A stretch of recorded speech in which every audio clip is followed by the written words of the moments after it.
Hello दोस्तों, मैं अभिषेक शर्मा आपका हार्दिक स्वागत करता हूं बाजीराव नर्सिंग एकेडमी के ऑनलाइन प्लेटफॉर्म पर। Today we are discuss about the management of the abortion. जहां पर अपन ने कल अबॉर्शन डील किया था, आज उसका मैनेजमेंट करेंगे। तो ये सेकंड पार्ट होगा अबॉर्शन का कि यहाँ पर अपन ने पहले मैनेजमेंट देख, वहां पर उसका जो डेफिनेशन थी, कौन कौन से टाइप के अबॉर्शन होते हैं, किस टाइप की तरीके से उसमें कौन कौन से कैरेक्टरिस्टिक्स होते हैं, उनके बारे में डील कर लिया है। अब अपन आगे बढ़ रहे हैं सेकंड पार्ट में। तो सेकंड पार्ट में इसका जो मैनेजमेंट बचा हुआ था, मैनेजमेंट वाला पोर्शन, उसको डील करेंगे। तो वीडियो को लाइक शेयर सब्सक्राइब जरूर कर दे और अपने ज्यादा से ज्यादा दोस्तों तक इसको शेयर कर दे ताकि इस क्लास का सभी को लाभ मिल सके। तो बिना समय गवाए अपन स्टार्ट करेंगे कि बेहतर से बेहतर की तलाश करो, मिल जाए नदी तो समंदर की तलाश करो। जो टूट जाता है शीशा पत्थर की चोट से, पर जो टूट जाए पत्थर वो शीशा तलाश करो, वो शीशा तलाश करो। तो यहाँ पर आपको अपनी मजबूती के साथ में, अपने दृढ़ निश्चय के साथ में पढ़ाई को निरंतर आगे बढ़ाते रहना है। तो यहाँ पर अपन देखेंगे कि अबॉर्शन क्या होता है। अबॉर्शन देख लिया था कि जो भी मेडिकल टर्मिनेशन हो जाता है, या फिर अबॉर्शन का मतलब होता है कि टर्मिनेशन ऑफ प्रेगनेंसी का टर्मिनेशन हो जाता है बिफोर द वायबिलिटी। 22 वीक से पहले प्रेगनेंसी टर्मिनेट हो जाती है और जिसमें फीटल का जो हेड होता है, वो सॉरी फीटस का जो वेट होता है, फीटस का वेट को 500 ग्राम से कम देखने को मिलता है, तो उसे अबॉर्शन के नाम से जानते हैं। टू टाइप का होता है अबॉर्शन, मेनली स्पॉन्टेनियस या नेचुरल होता है, या फिर आर्टिफिशियल करवाया जाता है, जिसमें कि मेनली देखने को मिल सकता है कि जो लीगल हो सकता है, जो कि बाय द अगर किसी में हाई रिस्क प्रेगनेंसी होती है, जहां पर मदर या फिर उसके फीटस को कोई जानलेवा आगे चल करके उसकी कॉम्प्लिकेशन डेवलप हो सकती है, तो वहां पर उसका जो टर्मिनेशन कर दिया जाता है वो लीगल में जाएगा। जबकि इलीगली, जो कि गैर कानूनी तरीके से जाकर के आप अगर कोई भी बिना प्रेस्क्रिप्शन के एमटीपी किट ला करके वहां से अगर अबॉर्शन करवा देते हैं तो उसे इलीगल में माना जाता है। तो यहाँ पर पूरी प्रोसेस आज डील करेंगे कि किस टाइप में एमटीपी किट में क्या क्या कौन कौन सा कॉम्बिनेशन देखने को मिलेगा, और प्रेगनेंसी को कब तक आप एमटीपी एक्ट के अनुसार उसको कब तक उसका कर सकते हैं। तो यहां पर अपन मेनली देखेंगे कि अबॉर्शन का मैनेजमेंट। तो बात करते हैं कि यहां पर मेडिकल मेथड और सर्जिकल मेथड। तो मैनेजमेंट में टू मेथड आएंगे। फर्स्ट टाइप में होता है कि मेडिकल मेथड के थ्रू, यानी कि आप दवा गोली दारू दे करके उसका क्या कर सकते हो, मेडिकल मैनेजमेंट कर सकते हो, अबॉर्शन करवा सकते हो। जबकि बात करते हैं सेकंड में, और सेकंड में आता है सर्जिकल, जहां पर आपको छोटी मोटी सर्जरी करके वहां पर उसका अबॉर्शन करवाना पड़ता है। तो दो टाइप के अबॉर्शन के मैनेजमेंट में मेथड होते हैं।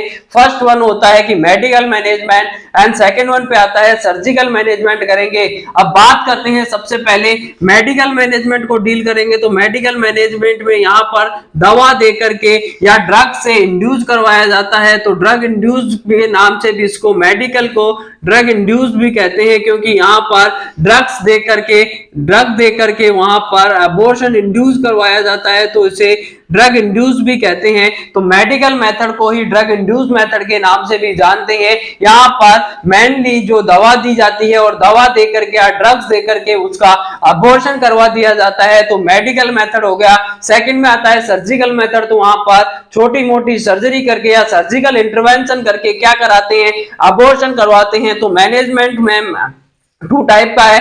मेडिकल मैनेजमेंट की बात करते हैं तो यहां पर जो ड्रग ऑफ चॉइस की बात कर लो कि drug of choice for abortion, abortion की जो ड्रग ऑफ चॉइस होती है उसको नाम दिया जाता है पीजी, यानी प्रोस्टाग्लैंडिन। प्रोस्टाग्लैंडिन होती है, वो ड्रग ऑफ चॉइस होती है। अबॉर्शन की अगर ड्रग ऑफ चॉइस की बात करें, एग्जाम में पूछा जाए कि अबॉर्शन की ड्रग ऑफ चॉइस कौन सी होती है, तो अबॉर्शन की ड्रग ऑफ चॉइस होती है प्रोस्टाग्लैंडिन कहलाएगी। क्वेश्चन में पूछ लिया जाए कि drug of choice for first trimester abortion, अगर फर्स्ट ट्राइमेस्टर में अबॉर्शन करवाना है तो उसकी जो ड्रग ऑफ चॉइस होगी वो कौन सी होगी। तो यहां पर भी आपको सेम आंसर देना है, प्रोस्टाग्लैंडिन होगी। लेकिन एग्जाम में क्वेश्चन पूछ लिया जाए कि drug of choice for second trimester abortion, अगर सेकंड ट्राइमेस्टर में अबॉर्शन करवाना है तो सेकंड ट्राइमेस्टर की अब ड्रग ऑफ चॉइस होती है वो बदल जाती है, और सेकंड ट्राइमेस्टर अबॉर्शन में ऑक्सीटोसिन इन्फ्यूजन करवाते हैं। ऑक्सीटोसिन ऑक्सीटोसिन होगी वो ड्रग ऑफ चॉइस होती है यहाँ पर सेकेंड ट्राइमेस्टर अबॉर्शन की। तो यहाँ पर 3 क्वेश्चन बनते हैं एग्जाम की दृष्टि से कि फर्स्ट में आता है कि ड्रग ऑफ चॉइस कौन सी होती है अबॉर्शन के लिए, तो प्रोस्टाग्लैंडिन होती है, वो ड्रग ऑफ चॉइस मानी जाती है। बात करें second drug of choice first trimester abortion की, फर्स्ट ट्राइमेस्टर में अगर अबॉर्शन करवाना है तो उसकी ड्रग ऑफ चॉइस होगी प्रोस्टाग्लैंडिन होती है। बात करते हैं कि सेकंड ट्राइमेस्टर में ड्रग ऑफ चॉइस देखने को मिलेगी तो ऑक्सीटोसिन वहां पर ड्रग ऑफ चॉइस मानी जाती है। अब प्रेगनेंसी के दौरान जो नेचुरली जो फॉर्मेशन होता है प्रोस्टाग्लैंडिन का नेचुरली, अब प्रेगनेंसी होती है तो वहां पर आपने देखा था कि प्रोस्टाग्लैंडिन का फॉर्मेशन होता रहता है, तो फॉर्मेशन होगा प्रेगनेंसी में प्रोस्टाग्लैंडिन का, वो मेनली देखने को मिलता है। PGE1 देखने को मिलेगी, PGI2 होता है, PGE2 होता है एंड PGF2 होगा। तो अलग अलग यहाँ पर स्ट्रक्चर से प्रोस्टाग्लैंडिन का क्या होता है नेचुरल प्रोडक्शन या फॉर्मेशन होता है, तो PGI2 फॉर्मेशन होगा, फॉर्मेशन फॉर प्रोस्टाग्लैंडिन। प्रोस्टाग्लैंडिन का जो फॉर्मेशन होता है प्रोस्टाग्लैंडिन का वो कहां से कौन कौन सा देखने को मिलेगा, तो यहां पर देखिए PGI2 देखने को मिलता है और PGI2 होता है वो मायोमेट्रियम से होगा। मायोमेट्रियम से क्या होती है PGI2 का सिक्रेशन होता है, PGE1 होती है, PGF2 और PGE2 होगा एंड PGFE2 एंड PGE2 देखने को मिलेगी एंड PGF2 देखने को मिलता है। तो यहां पर PGE2 होता है एमनियन से होता है, जबकि PGF2 का जो सिक्रेशन या प्रोडक्शन होगा वो डेसिडुआ से देखने को मिलेगा। तो इस तरीके से प्रोस्टाग्लैंडिन का फॉर्मेशन देखने को मिलता है। PGI2 होगा मायोमेट्रियम से होता है, PGE2 का एमनियन से होगा और PGF2 होता है उसका जो सिक्रेशन होता है वो डेसिडुआ से देखने को मिलता है। अब इसका जो एग्जाम्पल होते हैं जहां पर मार्केट में इसके जो ब्रांडेड नेम आ रहे हैं, जहां पर मार्केट में प्रोस्टाग्लैंडिन आती है उनके एग्जाम्पल की बात कर लेते हैं कि मार्केट में कौन सा प्रिपरेशन आता है। नॉर्मली जो नेचुरल होता है वो प्रोस्टाग्लैंडिन का फॉर्मेशन तो PGI2 होता है मायोमेट्रियम से, PGE2 होता है एमनियन से एंड PGF2 होता है डेसिडुआ से देखने को मिलेगा। लेकिन मार्केट प्रिपरेशन में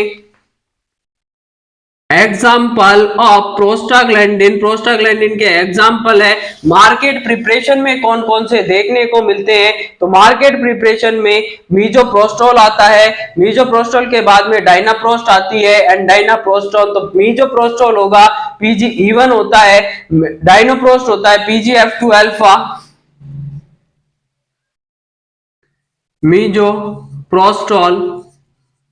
मीजोप्रोस्टोल होगा PGE1 होता है। जबकि बात करें कि डायनोप्रोस्ट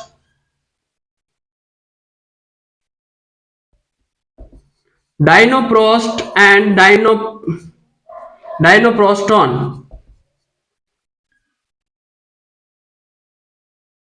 डायनोप्रोस्ट एंड डायनोप्रोस्टोन होते हैं। तो डायनोप्रोस्ट होता है तो डायनोप्रोस्ट यहां पर देखने को मिलेगा PGF2 alpha and PGF2 alpha मिलता है वो डायनोप्रोस्ट है। जबकि डायनोप्रोस्टोन की बात करें तो PGE2 देखने को, PGE1 होगा, PGE1 होता है मीजोप्रोस्टोल होता है, डायनोप्रोस्ट होता है PGF2 अल्फा देखने को मिलेगा। जबकि डायनोप्रोस्टोन की बात करें तो डायनोप्रोस्टोन होता है वो PGE2 देखने को मिलेगा, PGE2। तो यहाँ पर जो मार्केट में प्रिपरेशन आता है प्रोस्टाग्लैंडिन का वो 3 टाइप का होता है। मीजोप्रोस्टोल होता है, मीजोप्रोस्टोल में PGE1 देखने को मिलेगा, मीजोप्रोस्टोल के बाद में डायनोप्रोस्ट आता है PGF2 अल्फा एंड डायनोप्रोस्टोन होता है वो PGE2। ये 3 मार्केट में इसके प्रिपरेशन आते हैं। बात करते हैं अब मेनली जो उसमें एमटीपी किट में कौन कौन सा कॉम्बिनेशन देखने को मिलता है, तो medical termination of pregnancy, MTP kit, और एमटीपी क्या मतलब होता है medical termination of pregnancy, medical termination of pregnancy में क्या देखने को मिलता है कि यहाँ पर एक मेडिकली टर्मिनेट करने के लिए, प्रेगनेंसी को मेडिकल टर्मिनेट करने के लिए एक किट आती है, और उस किट में क्या क्या देखने को मिलता है, तो 3 टाइप के इसमें कॉम्बिनेशन देखने को मिलेगा, और 3 टाइप का जो कॉम्बिनेशन होता है वो अकॉर्डिंग टू डेज के अनुसार देखने को मिलता है। फॉर अगर फर्स्ट 50 डेज की बात करें तो जहां पर फर्स्ट 50 डेज, अगर 50 डेज, अब यहाँ पर एमटीपी एक्ट है उसको अपन अलग से डील करेंगे, लेकिन इसकी थोड़ी सी एक क्विक जानकारी ले लीजिए कि एमटीपी एक्ट था वो 1971 में आया था, इसको लीगलाइज किया गया था 1972 में, और इसको वापस से 1975 में रिवाइज कर दिया गया है। तो यहाँ पर एमटीपी एक्ट था उसमें पहले 20 वीक तक इसका टर्मिनेशन करवा सकते थे, लेकिन अब एमटीपी एक्ट को बढ़ा करके 24 वीक तक का इसको एक्टिवेट कर सकते हैं, यानी मेडिकल टर्मिनेशन ऑफ प्रेगनेंसी है और पहले 20 वीक तक इसका जो कैलकुलेशन था वो 20 वीक तक एमटीपी करवा सकते थे, लेकिन अब 24 वीक तक का जो है इसको लीगलाइज या परमिशन दे दी गई है एमटीपी को। तो फर्स्ट 50 डेज की बात करते हैं, फर्स्ट 50 डेज में कौन सा कॉम्बिनेशन देखने को मिलेगा एमटीपी में, तो एमटीपी में फर्स्ट 15 डेज के लिए कॉम्बिनेशन आता है मीफेप्रिस्टोन। मीफेप्रिस्टोन होती है वो क्या होती है, and mifepristone and misoprostol, mifepristone and misoprostol. Mifepristone होती है, मेफेप्रिस्टोन को ही क्या कहा जाता है, एंटी प्रोजेस्टेरोन, यानी प्रोजेस्टेरोन के जो प्रोजेस्टेरोन हार्मोन होता है उसके अगेंस्ट में जाकर के एक्ट करती है, यानी प्रोजेस्टेरोन के लेवल को कम करने का काम करती है। और प्रोजेस्टेरोन क्या करता है, प्रेगनेंसी को मेंटेन करने का काम करता है। यदि अगर हार्मोन होगा, प्रोजेस्टेरोन हार्मोन कम होगा तो वहां पर प्रेगनेंसी होगी वो मेंटेन नहीं रह पाएगी, और जब प्रेगनेंसी मेंटेन नहीं हो पाती है तो वहां अबॉर्शन हो जाएगा। तो मेफेप्रिस्टोन देते हैं। अब मेफेप्रिस्टोन कितनी देते हैं, मेफेप्रिस्टोन होती है और 200 mg दी जाती है, यहाँ पर 1 टैबलेट देंगे, और 1 टैबलेट होती है वो 200 mg की देते हैं, ओरली देते हैं। इसको जो देने का जो टाइप होता है ओरली देंगे। अब ओरली कब देनी होती है, ओरली देने से पहले भाभी जी को बोला जाता है कि आप अच्छी तरीके से खाना पीना खा लीजिए, तो खाना खाने के बाद में, यानी आफ्टर फूड या फूड के साथ में देते हैं, खाना खाने के बाद में देंगे। 200 mg की टैबलेट होती है, एक टैबलेट होती है मेफेप्रिस्टोन होगी, उसको कब देते हैं, यानी कि इसको देते हैं और देने के बाद में फुल ग्लास ऑफ वाटर, इसको जब भी लेंगे तो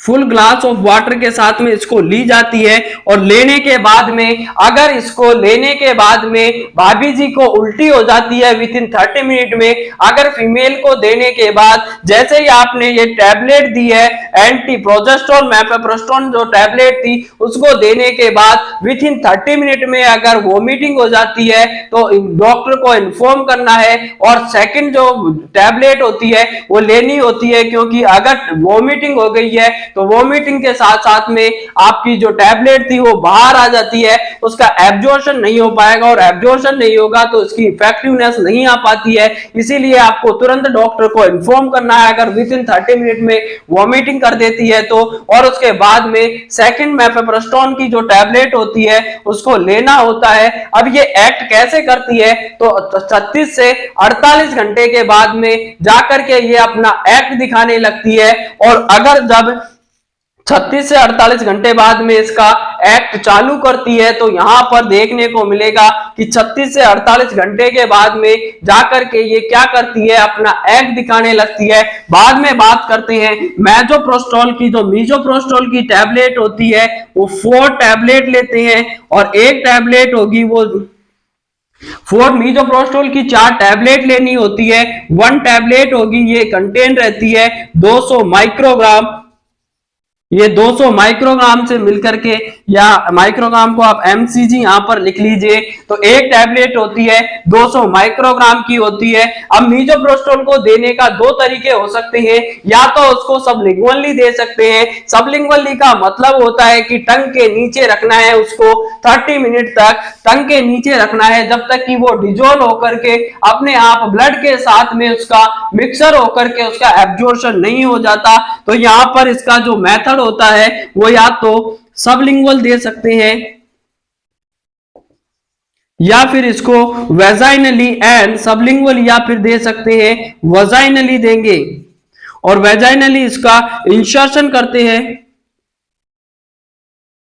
वेजाइनली इसको इंसर्ट किया जाता है। अब जब इसको वेजाइनली इंसर्ट करते हैं तो ये थोड़ा सा टिपिकल होता है फीमेल्स के लिए, लेकिन अगर इसको नॉर्मली अपन दे सकते हैं सबलिंगुअली, तो यहाँ पर टंग के नीचे उसको रखने को बोला जाता है, और टंग के नीचे रखते हैं तो वहां पर मैक्सिमम ब्लड सप्लाई होती है, तो इसका जल्दी से क्या हो जाता है, एब्जॉर्प्शन हो जाता है और तुरंत ही अपना प्रभाव दिखाने लग जाती है। तो मीजोप्रोस्टोल देने के बाद में 2 टैबलेट इसको एक साथ देते हैं, उसके आधे घंटे के बाद में फिर जो नेक्स्ट टैबलेट होती है उसको दी जाती है। तो यहां पर क्या देखने को मिलता है, अब जब भी मेफेप्रोस्टोन मीजोप्रोस्टोन लेते हैं उसके बाद में देते हैं कि मेजोप्रोस्टोन देंगे, और मीजोप्रोस्टोल होती है उसकी 4 टैबलेट देते हैं। एक टैबलेट होती है वो 200 माइक्रोग्राम, जबकि यहाँ पर देखिए कि मेफेप्रोस्टोन 200 mg की होती है, एक सिंगल टैबलेट देते हैं। मेजोप्रोस्टोल होती है 4 टैबलेट देते हैं, लेकिन एक टैबलेट ओनली 200 माइक्रोग्राम की देखने को मिलेगी। तो यहाँ पर इसके बाद में जैसे ही देते हैं उसके 48 से 36 से 48 घंटे बाद में मीजोप्रोस्टोल अपना एक्ट करना स्टार्ट कर देती है, और जब एक्ट करती है तो क्या करेगी, सबसे पहले जाकर के जो मोस्ट कॉमन इसका साइड इफेक्ट आता है या एडवर्स इफेक्ट आता है, वो जाकर के क्या करती है, नोजिया एंड वॉमिटिंग करवाएगी। तो इसको सही से पूरी मैकेनिज्म को समझते चलते हैं कि जैसे ही आपने मीजोप्रोस्टोल दिया है, मीजोप्रोस्टोल जाकर के सबसे पहले क्या करवाती है, नोजिया वोमिटिंग, यानी कि भाभी जी में क्या करेगी, उल्टी चक्कर जैसी समस्या को क्रिएट कर देती है, उल्टी जैसा मन होने लग जाएगा, उसका माथा चकरा जाता है, यानी कि वर्टाइगो करती है, वहां पर हेडेक देखने को मिलेगा। तो साइड इफेक्ट की बात कर लेते हैं, नोजिया वॉमिटिंग देखने को मिलेगी, नोजिया वॉमिटिंग मेनली ये देखने को मिलता है। उसके बाद में जो सबसे ज्यादा और तीव्र पेन होने वाला एब्डोमिनल क्रैम्प देखने को मिलेगा। अब एब्डोमिनल क्रैम्प क्यों हुआ है, क्योंकि मीजोप्रोस्टोल थी वो कंटेन रहती है प्रोस्टाग्लैंडिन से, और जब प्रोस्टाग्लैंडिन देते हैं तो वो जाकर के यूटेराइन में कॉन्ट्रैक्शन करवाती है। जब यूटेराइन में कॉन्ट्रैक्शन होता है तो वहां पर सीवियर एब्डोमिनल पेन देखने को मिलेगा, बहुत ज्यादा बहुत भयंकर वाला फीमेल में या मदर में पेन देखने को मिलता है। डायरिया करवा सकती है, जो टैबलेट थी वो जाकर के डायरिया करवा सकती है। उसके साथ में हेडेक करवा सकती है, एंड वीकनेस, एंड जो सबसे लास्ट और सीवियर वजाइनल ब्लीडिंग, सीवियर या फिर हैवी कह सकते हैं, सीवियर और हैवी वजाइनल ब्लीडिंग करवा सकती है। वहां पर खून की नदियां बहती हुई दिखाई देगी, तो समझ जाना है कि उसने जाकर के अपना एक्ट कर दिया है। तो नोजिया वॉमिटिंग होगा, सीवियर एब्डोमिनल क्रैम्प देखने को मिलेगा, बहुत ज्यादा पेन होता है, पेट दर्द करेगा क्योंकि यूट्रस में कॉन्ट्रैक्शन आ रहे हैं, और जब यूट्रस में कॉन्ट्रैक्शन आते हैं तो वो पेन करते हैं। उसके साथ में हैवी और वजाइनल सीवियर ब्लीडिंग देखने को मिलेगी, डायरिया हो सकता है, और हेडेक और वीकनेस देखने को मिलेगी। तो बाद में मदर को कहना है कि आपको बेड रेस्ट करना है, बेड रेस्ट करना है, मिनिमम 3 डेज तक आपको बेड रेस्ट करना है, और कोई भी ऐसी सीवियर एक्टिविटी या हैवी एक्टिविटी नहीं करनी है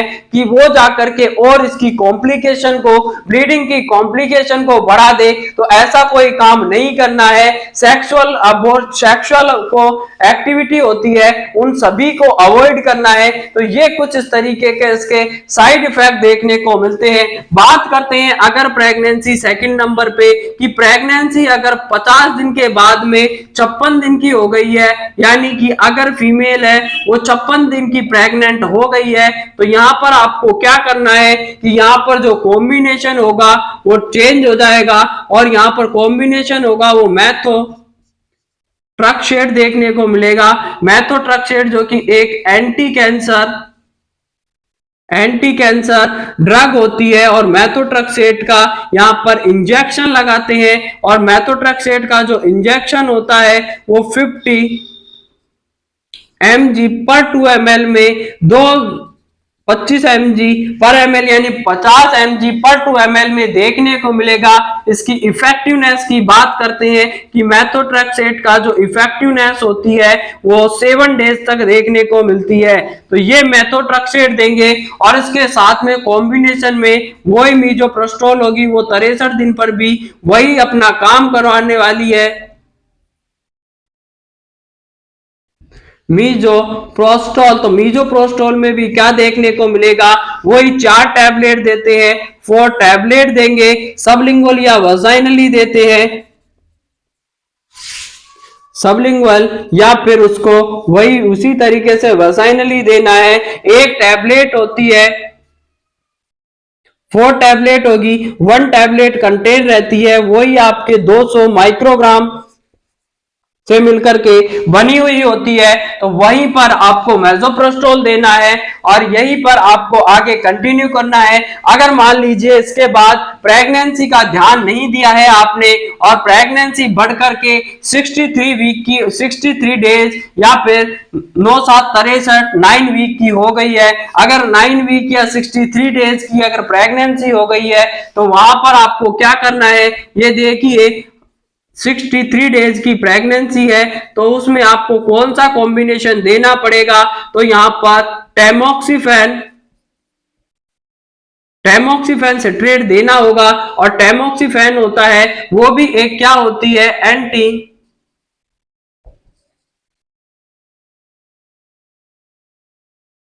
टैमोक्सिफेन भी एंटी कैंसर ड्रग होती है यानी कीमोथेरेपिक एजेंट होता है। इसको क्या करते हैं, 4 टैबलेट देंगे और यहाँ पर 4 टैबलेट देनी है, ओडी देनी है, दिन में एक बार देते हैं और 20 mg की ये टैबलेट होती है वो 20 mg की होती है, यानी एक टैबलेट होगी 20 mg की होती है, ओडी देना होता है।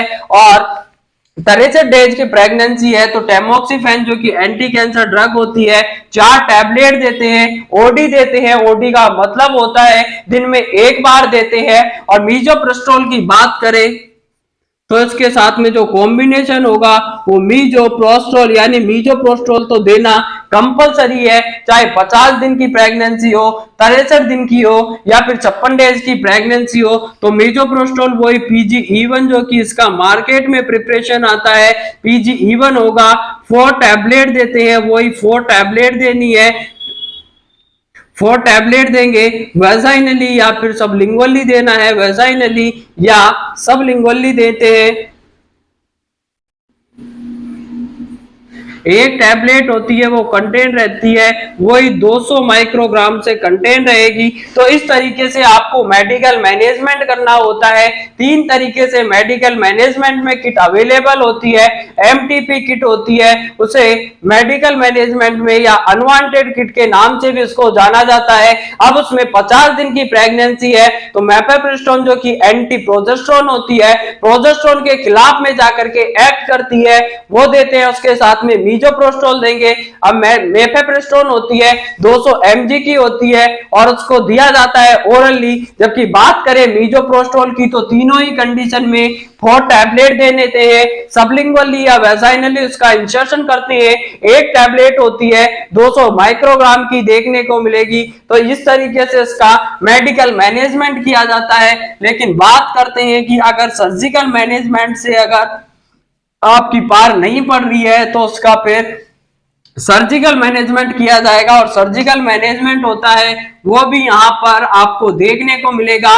तो सर्जिकल मैनेजमेंट में क्या करते हैं, डायलेशन डी एंड ई करेंगे, डायलेशन एंड इवैक्यूएशन करेंगे, डी एंड सी करते हैं, डायलेशन एंड क्यूरेटेज करेंगे या फिर उसका सक्शन इवैक्यूएशन कर सकते हैं। तो उसमें सर्जिकल मैनेजमेंट की बात कर लेते हैं सेकंड पे।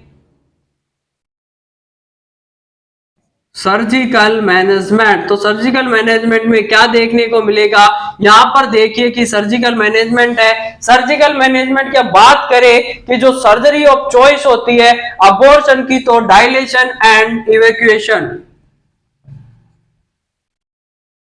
सर्जरी ऑफ चॉइस, जैसे ड्रग ऑफ चॉइस थी प्रोस्टाग्लैंडिन थी, वैसे सर्जरी ऑफ चॉइस की बात करें तो डी ई, डी एंड ई का मतलब होता है डायलेशन करो उसको, एंड सर्वाइकल डायलेशन करके उसका इवैक्यूएशन कर लिया जाता है। डायलेशन एंड इवैक्यूएशन करेंगे। या फिर बात करें surgery of choice for first trimester,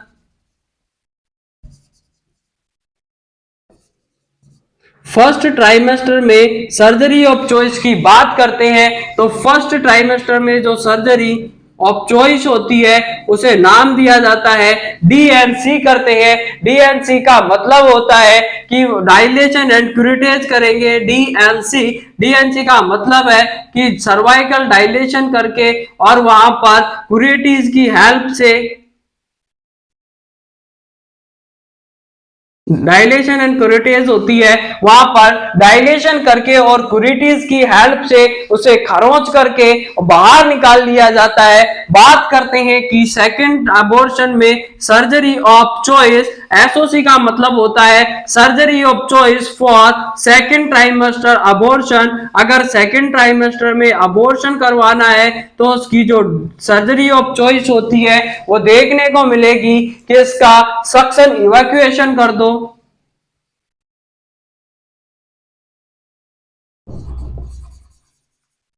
dilation and suction evacuation होती है, वो सर्जरी ऑफ चॉइस देखने को मिलेगी। अब मैनुअल वैक्यूम एस्पिरेशन की बात कर लेते हैं कि अगर किसी को मैनुअल वैक्यूम एस्पिरेशन, और मैनुअल वैक्यूम एस्पिरेशन ये कॉमनली कम्युनिटी में यूज किया जाने वाला अबॉर्शन का एक सर्जिकल मेथड होता है। इसको मैनुअल वैक्यूम एस्पिरेशन के नाम से जानते हैं। तो एमवीए का मतलब होता है manual vacuum aspiration. Manual vacuum aspiration में क्या देखने को मिलेगा कि मैनुअली वैक्यूम लगा करके वहां पर एस्पिरेट कर लिया जाता है प्रोडक्ट ऑफ कंजप्शन को, या जो प्रोडक्ट होता है उसको बाहर निकाल लेते हैं, उसे मैनुअल वैक्यूम एस्पिरेशन के नाम से जानते हैं। ये कॉमनली परफॉर्म किया जाता है, कम्युनिटी लेवल पर मेनली देखने को मिलता है। तो यहाँ पर हॉस्पिटल सेटिंग में नहीं, ये कम्युनिटी लेवल वाले लेवल की बात हो रही है। तो कम्युनिटी लेवल में मेनली देखने को मिलता है। लिमिटेशंस की बात करें कि एमवीए कब किया जा सकता है, तो इसकी लिमिटेशंस क्या देखने को मिलेगी, लिमिटेशन में आप 49 डेज यानी 49 डेज या फिर 7 वीक तक कर सकते हैं।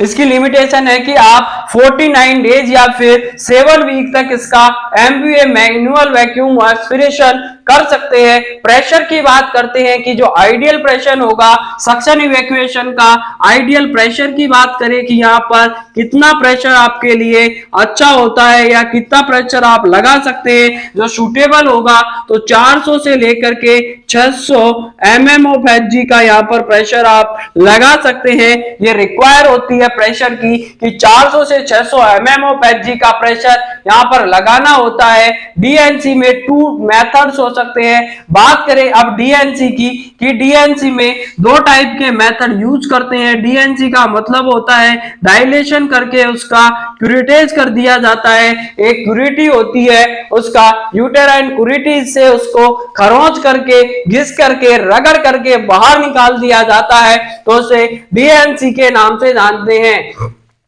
लेकिन जो मेडिकल मैनेजमेंट और सर्जिकल मैनेजमेंट होता है, उसमें मेडिकल मैनेजमेंट होता है वो लेस कॉम्प्लिकेटेड होता है बजाय सर्जिकल सर्जिकल मेथड के, क्योंकि सर्जिकल मेथड में इंफेक्शन के चांसेस ज्यादा होते हैं और दूसरा कॉम्प्लिकेशंस होने के भी, अदर कॉम्प्लिकेशन की भी संभावना ज्यादा होती है। तो 2 मेथड से डीएनसी कर सकते हैं। फर्स्ट मेथड में क्या करेंगे, उसको डायरेक्टली जाकर के उसका रैपिड डायलेशन, डीएनसी में 2 मेथड हो गए। तो पहला मेथड है कि उसका रैपिड डायलेशन एंड इवैक्यूएशन कर लो, रैपिड डायलेशन एंड इवैक्यूएशन कर लो। डायरेक्ट जा करके उसका जल्दी से क्या कर देते हैं कि रैपिड डायलेशन कर दो और इवैक्यूएशन कर दो। या फिर सेकंड स्टेप में क्या करते हैं, 2 मेथड यूज करते हैं। पहला तो क्या करेंगे कि उसका स्लो डायलेशन करते हैं और सेकंड नंबर पे क्या करते हैं, या तो उसको स्लो डायलेशन करो या फिर उसका कर सकते हैं कि रैपिड डायलेशन और इवैक्यूएशन।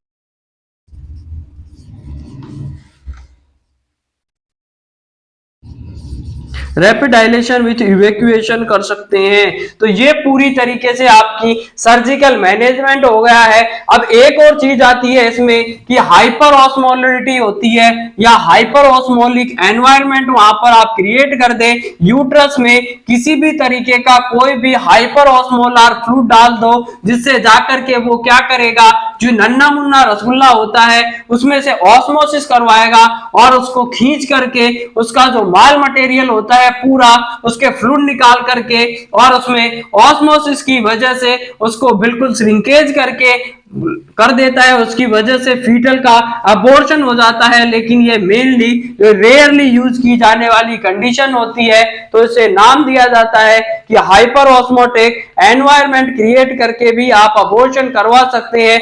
अब एक क्वेश्चन है कि which is the best management of for the second trimester abortion के लिए बेस्ट मैनेजमेंट कौन सा देखने को मिलेगा। तो उसका जो आंसर रहने वाला है वो आप जल्दी से बताइएगा। या तो आप वैरायटी ऑफ मीजोप्रोस्टोल यूज करें, सेकेंड ट्राइमेस्टर की बात करते हैं, याद रखना है जहां पर अपन ने जो ड्रग ऑफ चॉइस बताई थी उसी को मानकर आंसर देना है। डायलेशन एंड इवैक्यूएशन करो या फिर वहां पर एमनियो जो ऑक्सीटोसिन का इन्फ्यूजन करवा सकते हैं या हाइपर ऑस्मोटिक एनवायरनमेंट तैयार करके भी आप उसका क्या करवा सकते हैं, मैनेजमेंट कर सकते हैं। तो बेस्ट मैनेजमेंट क्या होगा, तो सेकंड की बात करिए, सेकंड ट्राइमेस्टर में हमेशा ऑक्सीटोसिन इन्फ्यूजन आंसर देना है। जबकि बात करें फर्स्ट ट्राइमेस्टर में, तो फर्स्ट ट्राइमेस्टर ऑफ अबॉर्शन का जो ड्रग ऑफ चॉइस होती है वो होती है प्रोस्टाग्लैंडिन होगी, वो ड्रग ऑफ चॉइस होती है।